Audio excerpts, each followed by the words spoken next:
Hello, welcome to our next webinar dedicated to Metaverse, dedicated to discussion about the new reality that Metaverse will bring us. My name is Anita Kijanka and welcome to this next webinar of Strong Women in IT. We have three wonderful guests, three wonderful strong women in IT who will share with us their point of view, how they define Metaverse, where they see the potential ways of business models, and how you can use Metaverse in future, how Metaverse will change our lives soon, or maybe not so soon. So, ladies, please introduce yourself. Bei, can you start? Can you present us what are you doing every day? What's your job? Why we invited you here? Thank you, everyone, and thank you, Anita. Very exciting to be here. My name is Bei Wang. My first title is I call myself a cultural broker because my background is always in media and communication and cross-cultural and cross-border. But I'm also a Metaverse Explorer.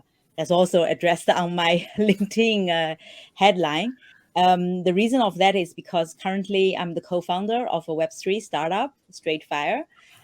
We are developing an NFT social debt to bring the NFTs alive.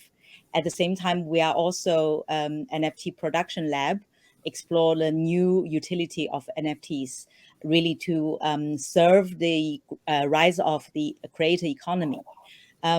Next to Straightfire, I'm also a university teacher. I teach a very interesting course called Creative Business. This is a major that really explores the future of creative industry. So through this education career, we are also trying to help our younger generation to really develop their skills and knowledge. So Metaverse is also a topic that we are slowly bringing into our curriculum because of the fast development of this topic in the last 2 years. Perfect. Thank you so much. I'm so happy that you're here with us.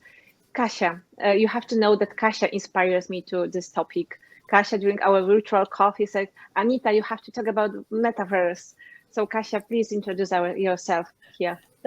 That's true. Thank you for having me here. And I'm really happy that this webinar takes place. About myself, I'm currently general manager of Smartney, which is a Polish fintech. I had fintech in lending industry. I had a pleasure to introduce this company as a startup, and it's very successful, totally based on technologies and in partnerships. And in our DNA, there is innovation and technologies, solutions which we can benefit or our customers can benefit from. We have lending products for e-commerce customers, for financing regular projects. So myself, I'm a fan of technologies, and I observe what happens on the market, and I see that I need to, in my CEO role, I need to inspire my team also to have a best understanding on what happens and what is going to happen to behaviors of our customers, what happens in technology area, and that's why I got so enthusiastic about Metaverse topic. However, I have to say that I'm also overwhelmed because this is so big. Last thing, recently I have been appointed to be a chairman of FinTech Commission at Association of Financial Companies in Poland. So I have a mission to eliminate some barriers for FinTech, but also for to educate people about Metaverse, because one day it all will be linked. So that's my biggest mission. Super. I'm really interested how you are going to introduce or present the way Metaverse will change the fintech world. But let's listen about Pearly Chen from Htc Vive. Can you tell us more about you and what are you doing on a regular basis? Hello, ladies. Hello, the audience. Hello from sunshine Florida in the US. I am a vice president at Htc Vive. You might best know us for our award-winning virtual reality systems like these behind me. But for the past 6-7 years now, we've also been actively thinking about how we can best combine the best of our humanity with these cutting-edge technology in VR, AR, but also in AI, blockchain, and 5G, next generation technology, to unleash human imagination, to really make our mark on making sure that this next iteration of the internet can be truly open, secure, benevolent for all members of the society. So we've been investing very prolifically in the startup ecosystem for the past 6 years now, over 100 companies in the portfolio globally. I personally, this is probably my personal favorite part of the job, is to work with founders, support them with capital and our ecosystem, our reach, our network. So this remains the part that I believe is important part of bring an ecosystem of like-minded, mission-aligned founders with the right vision for what this future looks like, so that we can literally build the desirable future we want to see for our daughters and sons. So very much looking forward to having this discussion with this very refreshingly all ladies panel. Thank you, Anita, for putting us together. I'm so happy that I have such a great, speakers, panelists here.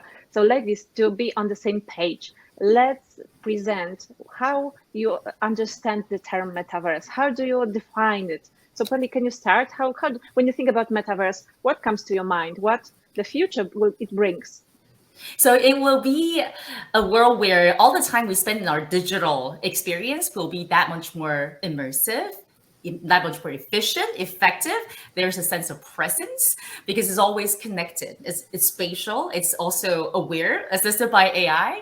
And you can also break a lot of physical limitations that does not exist in the metaverse. So if you think of it in the more kind of technical, tactical terms, it's 3D, primarily 3D, whether you access it with an immersive device or not, or just a browser. And it's always connected. So you're socially spending time and creating memories with one another, with your loved ones, or creating new connections. And also there are multiple facets of this metaverse where new economies can shape. There's creator tools that will lower technical and creative barriers for more people. So I really resonate and look forward to Bei's view on this future creator economy. But mostly, when we think about metaverse, there is so many different myths, and I'm sure we all have our subjective takes on it. But it is an intersection of multiple technologies coming together. It is not just VR, AR, or immersive interfaces. It is not just Web3 or NFTs or dApps. It is also not just 5G enabled connectivity and spatial amazing experiences everywhere. It's also not just gaming.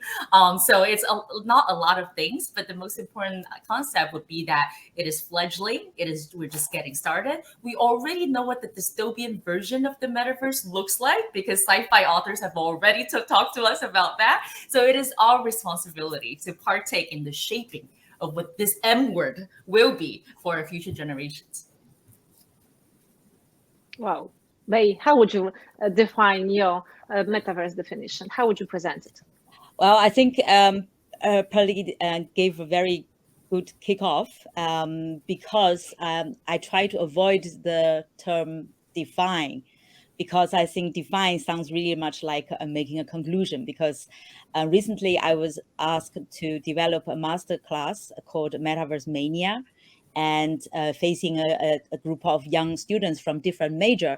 What I designed is more like a framework. So instead of really giving a definition, I kind of like started with tracing the origin, because the term is coined from a science fiction novel.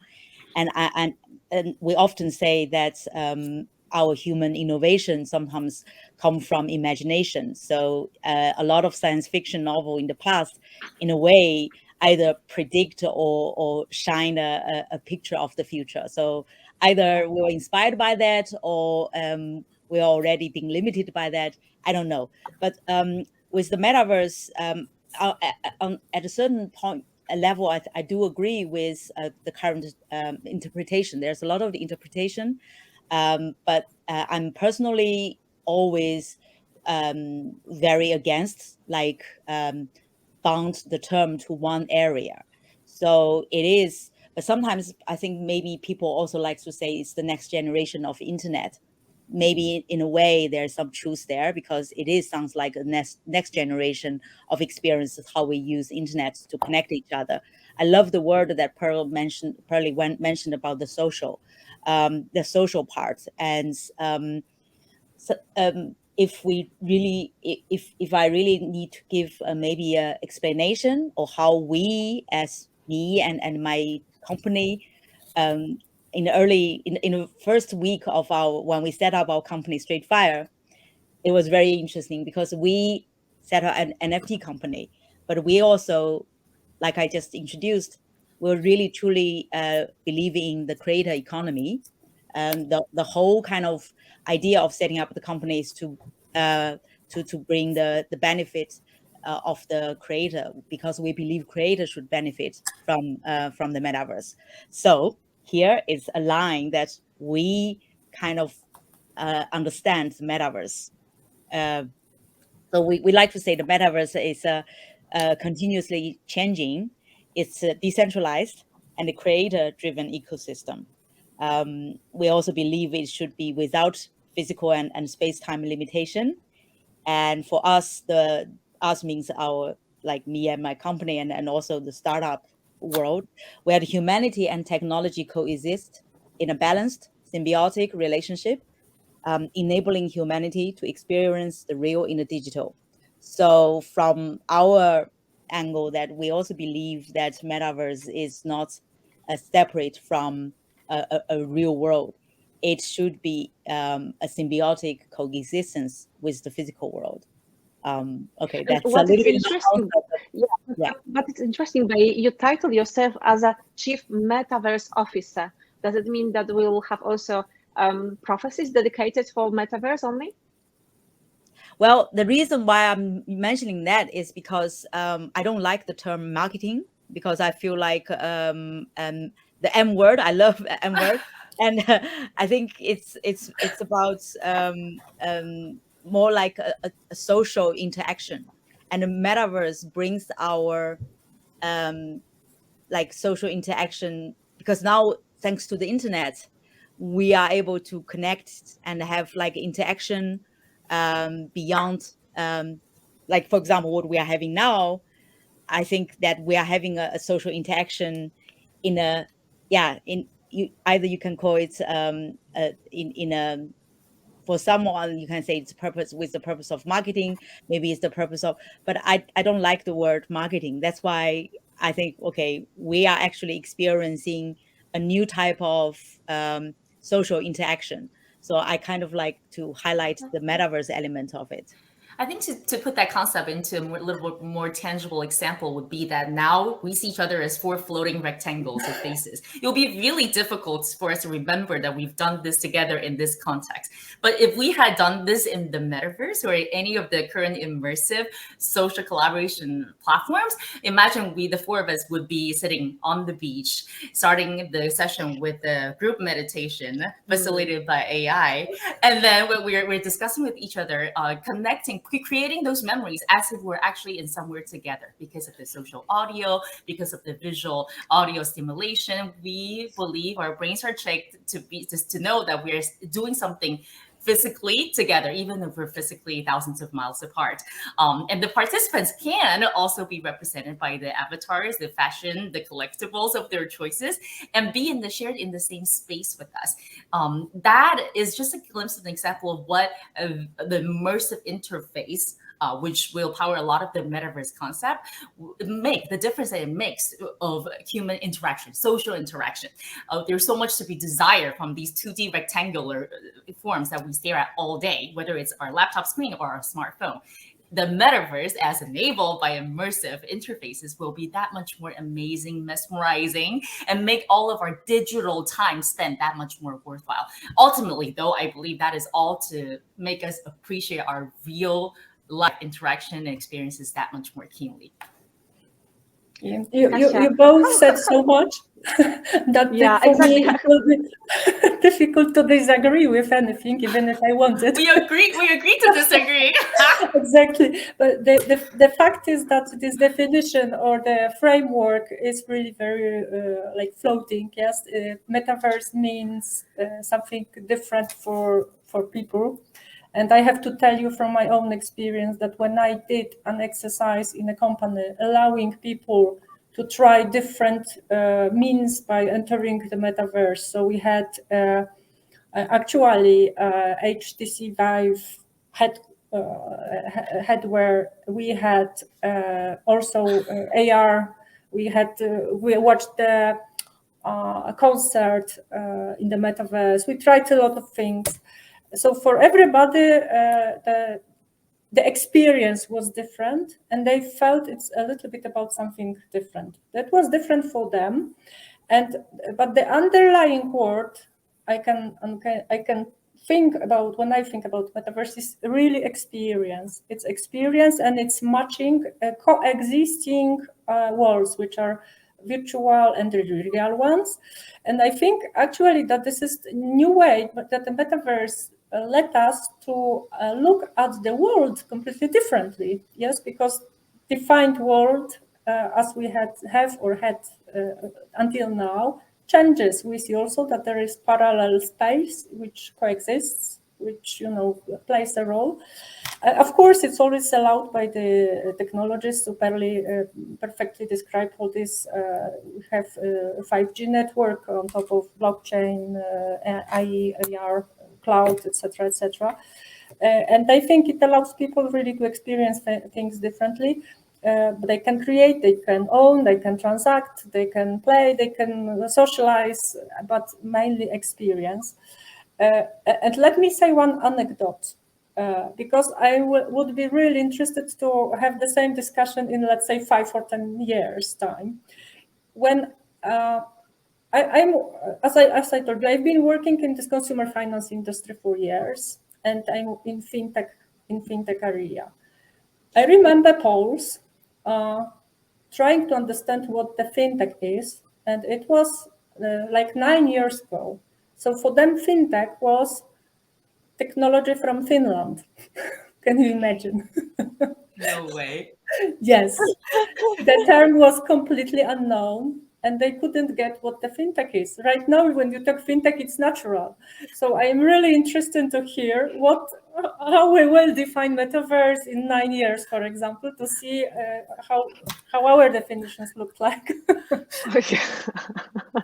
Okay, ladies. So Kasia perfectly introduced, and my next question is about misconceptions. Because when I started to prepare to this webinar, I found more than 15 reports about what is metaverse, what is business behind it, and I hope today we'll discuss the business behind it, not just where's the future, but how company can grow, where you should place your business in this still new industry. So what are common misconceptions that when you talk about that you work on metaverse or work to develop metaverse, you come up? Pearly, I believe you know a lot of misconceptions. So many. There's so many. I think I mentioned a few of this before already. But I think the first common misconception is that metaverse is all about gaming. Virtual reality, all these new technologies is all about gaming. Gaming definitely pushes the envelope of new technologies. We have the gamers to thank for that. But absolutely from day one of us building HTC Vive, it's about what beyond gaming. There's so much. We work with museums around the world to install immersive exhibitions for people to appreciate the arts in a completely different way. That includes bringing Mona Lisa to life with the Louvre when we had the 500 years anniversary exhibition of Leonardo da Vinci, my personal hero. But there are also a lot of things that you can naturally understand how 3D makes a difference. That's meeting in collaboration, it's product design and engineering, it's training. A lot of things that would be otherwise hazardous in real life, whether it's firefighter training or law enforcement training or forklift or heavy machinery or surgical training, things that you don't get to access in real life easily. In virtual reality, you can fail safely, fail frequently, and ultimately deliver better outcome in the real world. That is one of the top use cases that we see immersive and the metaverse. Again, whenever I say metaverse, I need to give it a little quotation. We're not there yet, but we're again defining it. And then the next thing, so various applications that I mentioned. Another thing is actually the wellness space that few people think about. I believe the immersive metaverse gives us a safe space to connect deeper with ourselves, as well as with one another, as well as health. A lot of the companies we invest in are advocating and deploying immersive technology in physical therapy, mental health therapies, therapies that can deliver directly to headsets at the comfort of homes. That solves a lot of access issues. That makes adherence that much simpler because it's gamified, it's fun, it's immersive, hence again better outcome in the real world. And imagine that mindfulness, finding mindful moments in your busy day and life, to find a moment of meditation in Iceland, which is again my favorite destination I do daily, or otherwise fantastical destinations that is not possible in real life. You have the option of going there. Connect deeper with yourself, connect deeper with the human experience as well as with one another. So I that need to go deeper. One sec. So you imagine that we can be like mindful in metaverse? Why? Because if you just focus on your but why? You don't need it there. You just need to focus on your breath, and you are connected to your body, to your inner voice, and you are there. You don't need to, HTC Vive or any other, devices connected with metaverse. You just need to focus on your breath. Why you mentioned that metaverse is there? I love that probing question, but we all know, I think, intellectually about what the benefits, the science-proved benefits of meditation. But in reality, how many people get to enjoy the meditative flow? It's hard to access because we all have illuminating monkey minds that are nagging at us all day long. Distractions, try meditation by closing your eyes and sitting still. How many people can actually practice this in a way that is beneficial to your central nervous system's calming and, finding insights and all that? I find immersive interfaces like virtual reality extremely helpful for that. You're engaging your audio visual senses in a way that helps calm you and take you to another place instantly. And that's engaged in the experience. And in fact, it's actually aligned with the Tibetan practice of meditation. It's keeping your eyes open, receiving all of the sensory information from your surroundings, but achieve that meditative flow. So that mindful moment for me, it's self-care, it's self-love. A lot of us, especially as a mother of three, working mother of three, don't get a lot of time for. But imagine when I jump out of my bed in the morning, first thing I do, I go to Iceland, to the glacier that inspires me, which I've been in real life, which is better, 3 times. But in reality, I don't get to do that every morning before I wake up to a chaotic house of 3 young children. And so that's where I see it plays a role in efficiently, quickly transporting you to a safe space where you can have an amazing experience even by yourself. But maybe better too if we all get to do that together in the group setting. So again, the limitations is only by limitation only exists within beyond the boundaries of our imagination. Anything can be possible, and all of us, again, or all of you listening, have an opportunity to create use cases that no one can imagine yet today. And that's the power of the abundance of the future of the metaverse that I'm a big fan of. I can add, because you mentioned kids, and I think that I'm very on the same page in terms of metaverse and this misconception about that this is only gaming. Of course, kids are gaming, etc., etc. But now think about the opportunities the metaverse and the tools and the solutions bring to education. So just imagine you have to read the book or even watch some, YouTube movie to learn about some historical moments, in the past. It can be history of Poland or what any country, but just imagine that you can be there, you can see the king, you can see the whole environment, how perceptive you are for different messages. Just imagine all the education of doctors. Yes, they don't need to cut the bodies, being students. They can do it having headsets on their head. They can repeat enormous amount of times. Yes. So I think it's not only gaming, and this is very big misconception. And second, which is probably more questionable for others, but I think personally that the misconception is that people think that this is a replacement for real life. And this I cannot agree with at all, because I think it's rather extension and enriching life rather than replacement. It's physically not possible.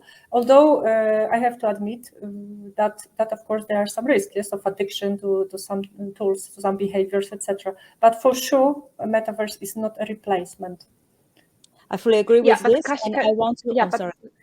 One more question to go deeper into Kasia questions. Kasia, so would you buy, I don't know, $3,000 for pay for $3,000 for a bag, for a purse you would have only in the metaverse? Really? You personally, I would not, but I can imagine there are people coming for different reasons, and I can imagine that the population, digital first population, which has very strong digital ID, of very big value for them, they would be more than interested into that. Because they have communities, then they socialize, they want to look, they want their avatar to express themselves. So the matter of price is of course secondary. Not everybody can afford that, yes, but being first, show off is something very interesting. I think there's another few misconception, which I don't know whether you will disagree, because I don't think metaverse is only about AR or VR. It's also about AR and also not necessarily really bounded to expensive headsets. Because what I always see that the younger generation use Snapchat, they use filters, even TikTok filters. You're creating a different, it's all about experience. And also if we are really wanting to create a more like accessible future for larger population to use technology to empower and also enable their life, then I think it's not only about expensive high tech, but it's also affordable tech. I use the example of Pokemon Go game, which is one of my favorite AR game, that you use a mobile phone. With the mobile phone today, more and more affordable smartphone, and you can create immersive experience with your phone in your hands. So that's why I feel like on the utility side or in a human interface side, you have all kind of technology tools that will bring the immersive experience. And another misconception I feel like is all these saying, okay, metaverse is the world that Meta creates, or Decentraland is the metaverse, or Roblox. A Roblox. No, it's not, because again, it's about experience. For example, I'm a big fan of Unreal Engine, and I see my colleagues using latest Unreal Engine 5, Unreal 5 to create world. And there it's about different type of storytelling. And then you also have a different, it leads to our humans different preference, because some people might really intrigued by cartoonic world, but some people maybe want to hyper realistic world. So it's going to be full of like a question, but also challenge about creativity. And recently I also made a joke during a speech, because there is a organization, they organize a metaverse event. So they have this virtual world and you can use your avatar and enter.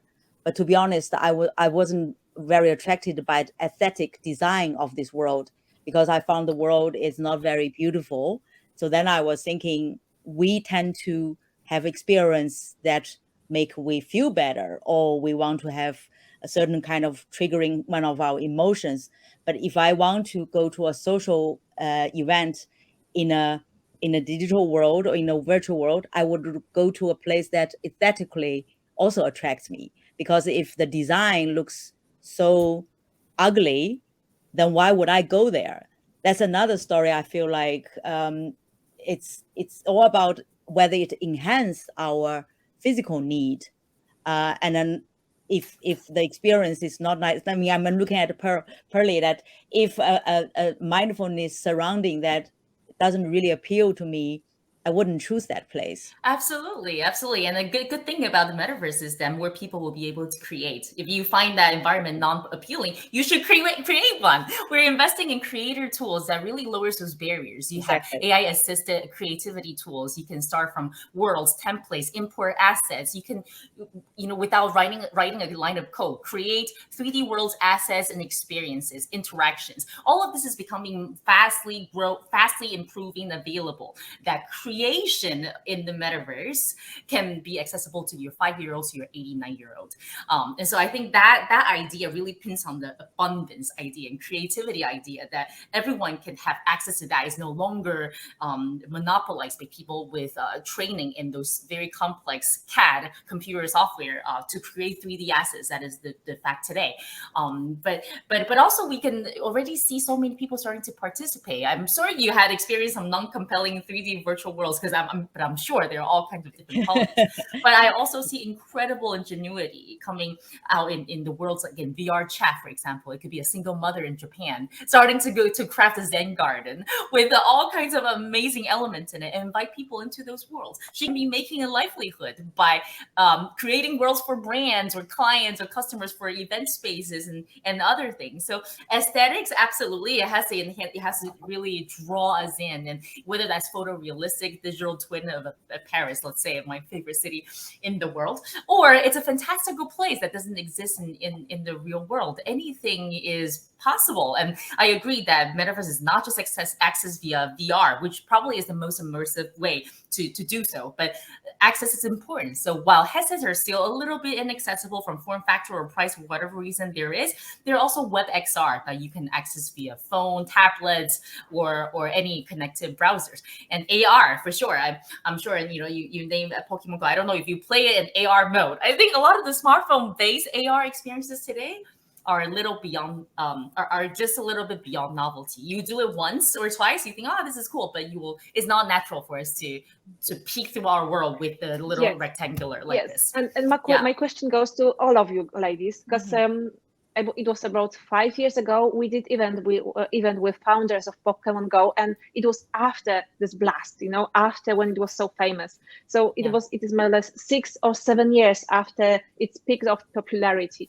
And still there is no replacement. There is still no other game that is so popular when it comes to AR. So it shows that this is really difficult to become famous, to become successful in this industry. What do you think about it? Do you see any replacement, any game or any other device or solution that can replace what Pokemon Go gave us in the future? I don't think Pokemon Go is an AR game per se, because few people use it in the AR mode, right? You use it in most of your 2D maps versus turning on the camera, see the monster in your environment, because it's not a natural user behavior. The human-computer interface needs to be much more intuitive and comfortable, and that is not doing that. So it's a pair of glasses I wear that's lightweight enough that gives you that digitally enhanced real-world experience would be the mecca, right? The golden standard. And of course, we're not there yet, technologically speaking, to solve for that problem, for a lightweight pair of glasses to give you that, right?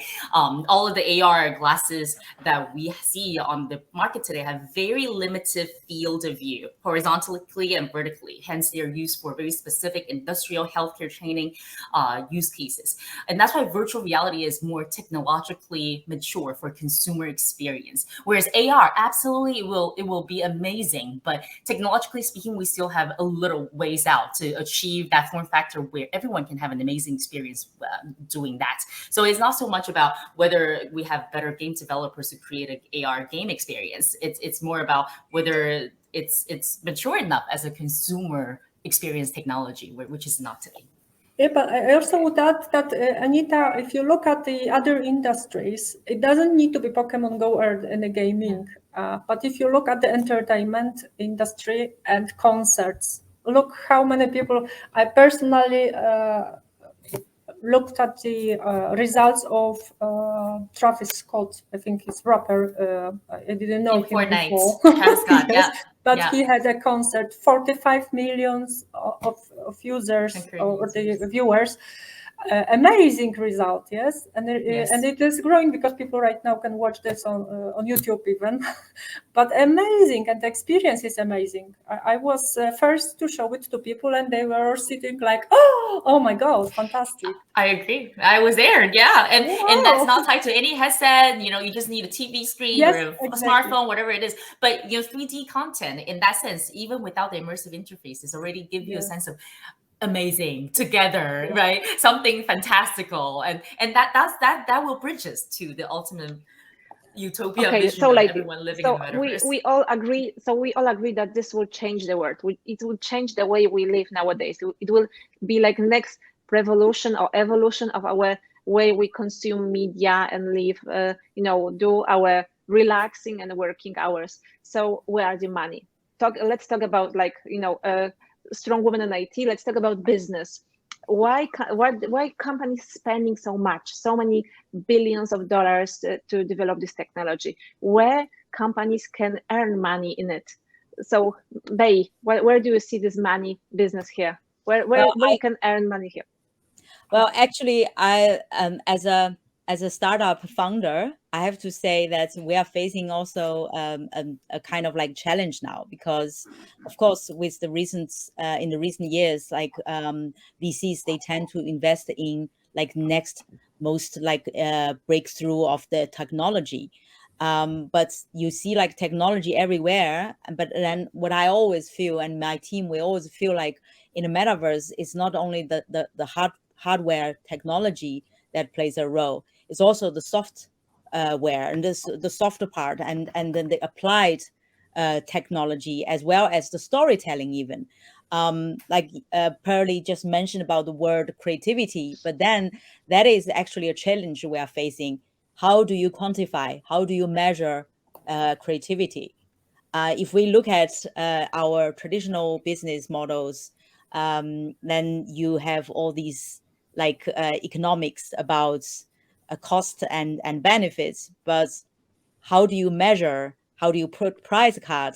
How do you a reward and for the price card of a design of a 5-year-old that create this amazing a virtual world that a majority of the people will experience so that's actually also the kind of like a new dilemma we're facing. So I think at this, while we are speaking about this new technology, we are also facing this changing of the business models, the changing of the I would say even like how do you call it, the business innovation.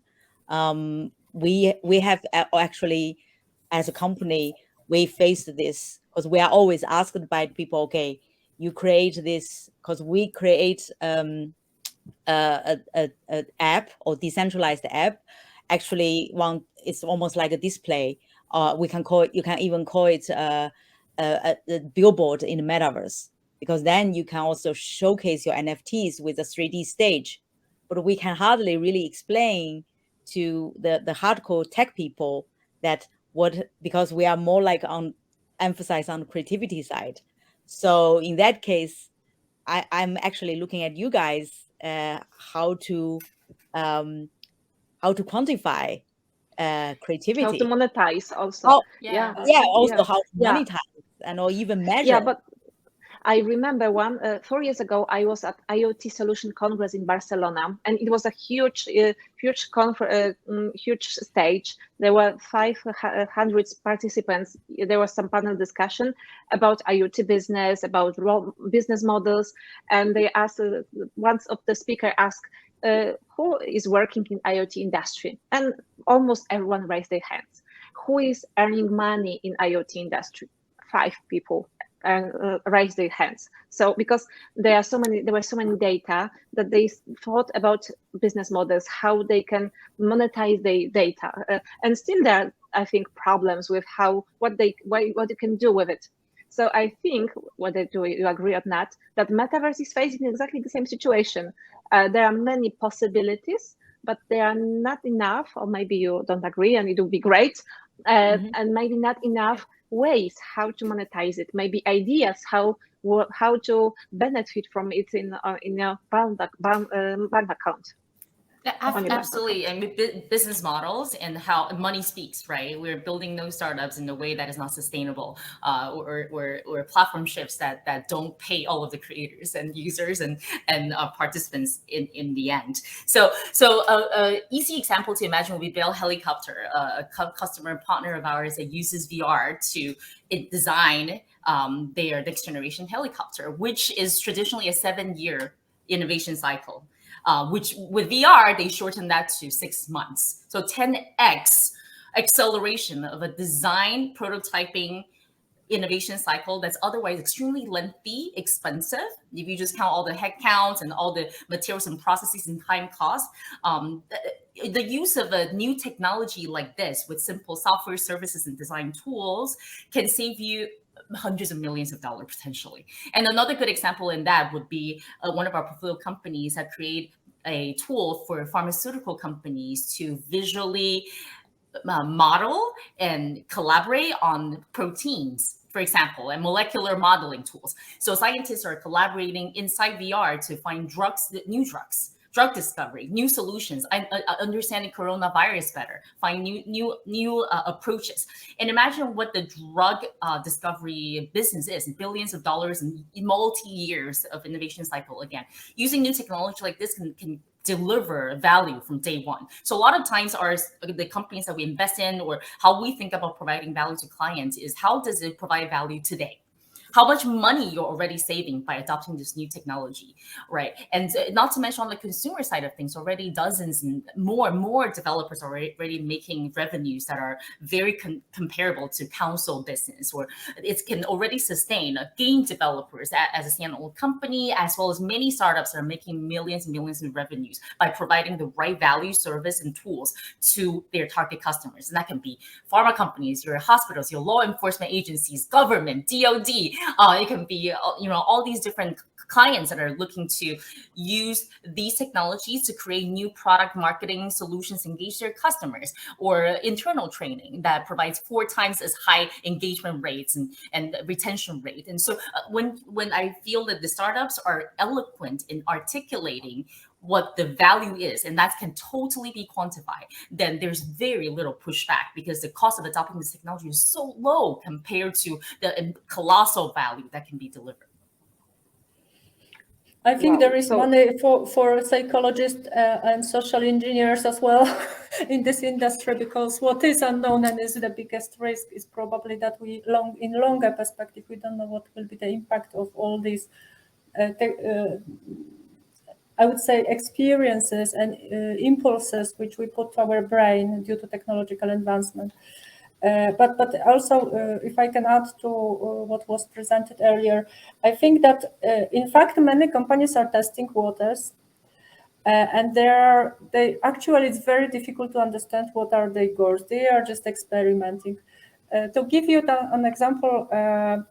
Because as we work in financial industry, and we had this task force, so a group of people organized to understand metaverse and to find out if there is anything in the current state for Smartney and what should we do. And at early stage, we started from experimenting, as I mentioned. So we read a lot of reports, articles, etc. We tested different tools, but we also tried to understand what are the current use cases. So we reviewed many examples from different sectors. And if we talking about finance, that was very interesting, because we found out that in fact we reviewed JP Morgan, they opened the Onyx for their VIP customers. There's BNP testing waters with the application which allows making transactions with VR. Citi tested holographics, and there are others, of course, which test something. So we could see what banks or financial institutions are doing, but there was completely no information about the results and what was the reaction of customers So we know there is something in the metaverse, but it's not published. So either there are no KPIs, and this is just for engaging a group of customers. Maybe, I don't know what is the goal. For sure, it didn't look like acquisition model for new customers. So it's very strange to say where the money is. So we thought actually that this is testing the water, experimenting, and investment into the future and the brand at this moment, especially in this sector. I'm talking about this sector. So I think it's also very nice perspective to have, yes, if someone can afford, of course. Yeah, I think I would agree with the parts that you mentioned in the sectors of brand marketing, customer engagement, etc. That brands and companies are testing the waters, so experimenting what this can do, with how it translates to money. But where I disagree is that there's already large commercial value being generated, revenues being made, large values being created for businesses in the immersive world. Where we started with from the approach of VR, what can VR applications do to help companies create value? Help individuals and companies create value. And I think we've already seen some mature momentum in that space. When you talk about metaverse, again, this is something that is very much not happened yet. We're still trying to define it, right? Then of course it's a lot more loose in how do we make money with the metaverse again. So I think it's really important as we navigate this hype that we stay grounded in imagining what are realistic applications and technologies that are creating value today, and focus there. And most of the companies that we invest in are very laser focused on the specific sector that they serve, whether that is healthcare, whether that's design engineering, or that's architecture, or that's corporate trading, or it's collaboration tools, different things. Everyone's very focused on going to market with a unit economics and business model that works for their customers. If they focus on that, delivering value on that, pretty single-mindedly, pretty much at this phase, then there is absolutely opportunity today. It's not some pipe dream that we're expecting only 5-10 years from now, but there's value today. Yeah, and I think because having read so many articles and reports, I see there are expectations what will be the value of the market, and it varies. The estimations are there is a very big gap between them. But in fact, they are not or cannot find very well prepared use cases when you have business concept described together with results. So I think there is about what we and what can be measured. Probably it differs across different industries, because for manufacturer it might be I don't know, the saving on training of people, yes, or maybe less incidents at work, whatever. For automotive company it may be sales. For financial, I don't know really at the moment, and I have to tell you that after reviewing, we think that we need to wait, and we are not ready. There is no commitment from our side to grow in this area now. While I have to say that we recognize that this metaverse topic develops, and we need to first of all observe, and for sure we must think about metaverse as a part of digital wider or broader digital strategy that we have. And what is, I think, important from our workshops, we couldn't find proper results, but we think that at least what we can do currently is to stop thinking mobile first. This is typical. We should think metaverse first. And now the next workshop we have is trying to define what does it mean, because it's very nice buzzword. But now, is it 3D? Is it faster process? What is it? Yes, we have to define. But for sure, within several years, there will be many applications, and for our customers or partners or e-commerce, the world will look completely different. So I believe it won't survive if there would be no value. Absolutely. So it must be value. Microsoft, Facebook all invest really tens of billions of dollars. So there must be value. Yeah, I want to maybe share my observation, because talking about where is the most lucrative area, very obvious, like big tech companies as well as the US ones and the Asian ones. The big tech companies, they have been investing big in it, and I think it's mainly also driven by the fact that they see where this is the traffic goes. Because the data is the new oil. This is what the tech company and Web 2 companies all addressing.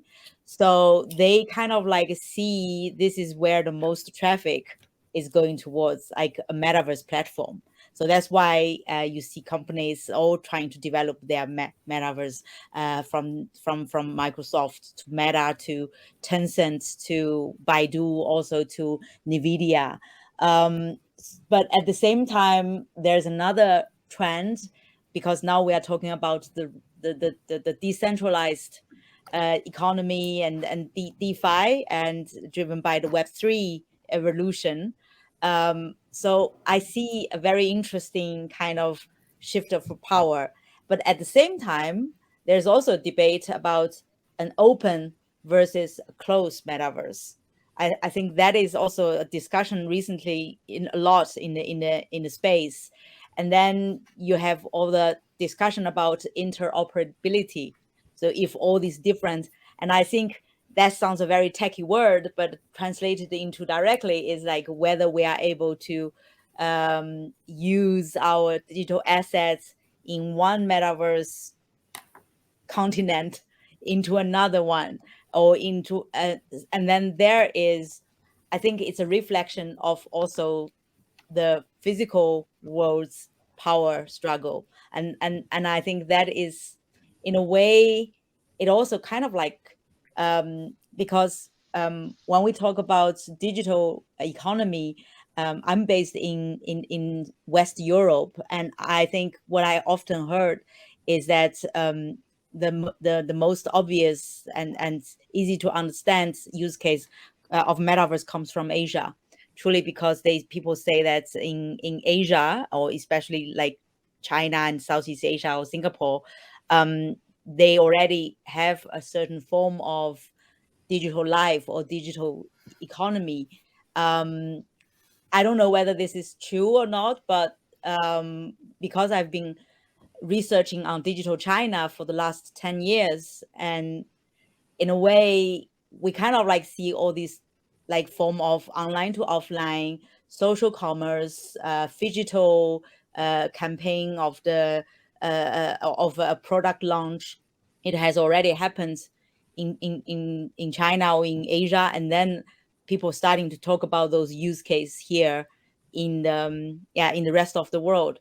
So yeah, where it's going, that's why I always feel like, okay, it's for me personally, there's still comes the time whether this really going to show whether this is what is the business, or the healthy business model. Because for big tech, it's the next traffic entry. But for a lot of people who, like, including our company, we're kind of like trying to make, I would say, the benefit of economic benefit more accessible for a broader group. So yeah. Ladies, I look at the poster that is behind Pearly, and there is a chaos. And this is a really symbolic name, because I listened to our discussion, and I think that I had so many questions. I still have so many questions regarding the metaverse, because the deeper I am into this topic, the more question there is, how to apply it, when we will have it in not in progress, but done, and used. When will be which country will be the first that will be implemented in a real world? What type of businesses are dedicated to it, to have it? So my question, one of the last questions, because there are 7 minutes left, what type of industries you don't recommend to use metaverse? Think about otherwise. So not which industry should start their business in metaverse, but which industry shouldn't be in the metaverse. I think any business that does not benefit or fully understand the concept of what metaverse, the convergence again of immersive, of 5G, blockchain, AI, should not be in it. There should always be that question of why, like what's the point of, right? And so the value needs to be very clear. Of course, there are a lot of brands and custom companies, like we were saying, are experimenting business models, experiences, storytelling, this and that.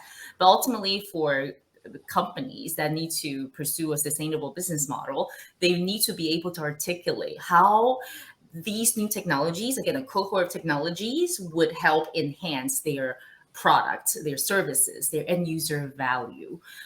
So that answer needs to be pretty succinct and can be answered directly. If not, if it's still very blurry, then I would say it's time to get curious and get fluency in these technologies and use cases and applications, and observe or get some help in understanding how it applies. But otherwise, if there's no point in using these technologies today, there's, for example, you're saying transactions, or why do we want to enable transaction or do fintech in VR or metaverse? That doesn't seem to make sense today.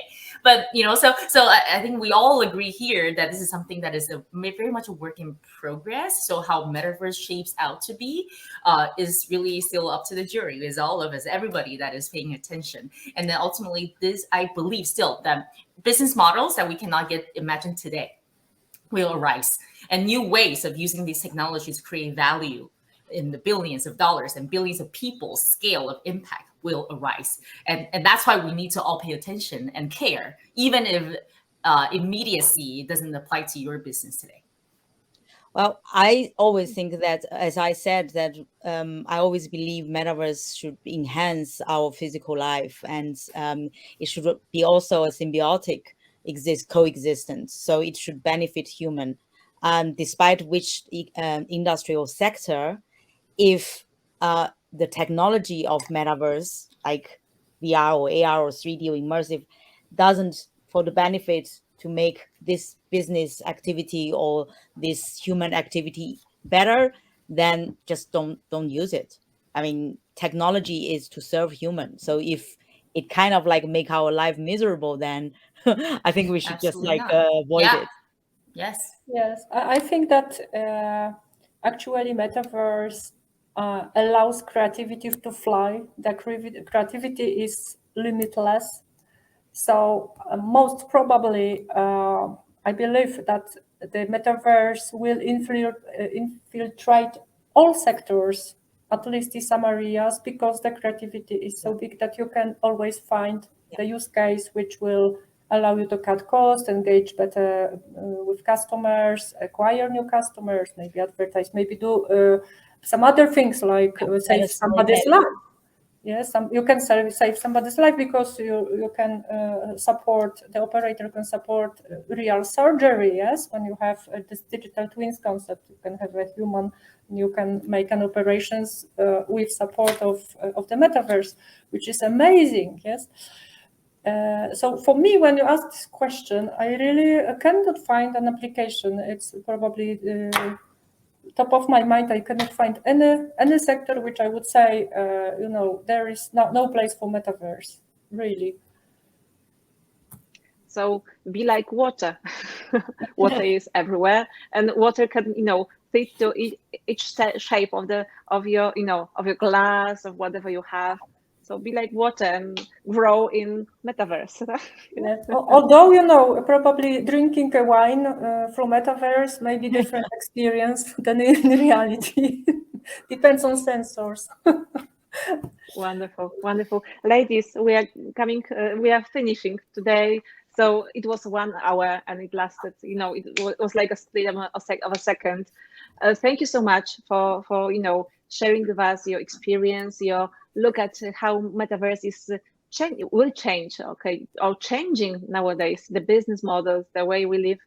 And maybe you would like to say one sentence to sum up what you already said. Yeah, would you like, Bei? Would you start? One sentence to sum up your attitude towards metaverse. Yeah, you just said that I wanted to sell, because that's one of my favorite quote from Bruce Lee, be like water. So for me, I think it's maybe a message to any audience here. No matter what role you play, always look at it with curiosity, indulge in it, learn about it, but always also be critical about all the mainstream noises, because it is very noisy. So let's all be active, curious, but also mindful in this very noisy metaverse mania. Trying to find your own role in it. Thank you. Pearly, I would say I'm sorry. No, sorry. please. Yeah. Please. Yeah, Kasia, please. I thought, sorry, I jump out, but when I think about one thing, I think I would say follow your customers and watch them, because they will adapt they will adapt to new environment, and they will learn faster than we sometimes can imagine. And don't lose the momentum. So actually, it's just be there, observe, and try if you can. If you find a business case for you, try. Don't be afraid. It's first mover advantage is there, still there.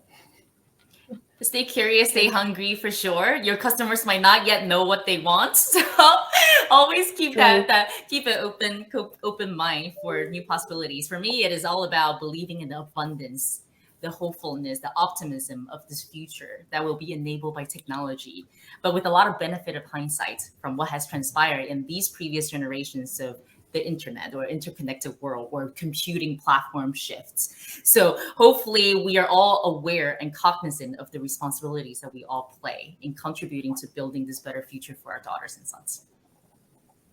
Wonderful. So ladies, once again, thank you so much for this discussion. And next month, we are going to talk about sales management. You know, huge inflation, lots of changes in the economy. So we're going to talk about how our strong women in IT grow their businesses in current situation in nowadays. So thank you so much, and hope you'll be with us next month. Thank you very much. Thank you all. Thank you, ladies. Thank you, everyone. Have a great day. Thank you.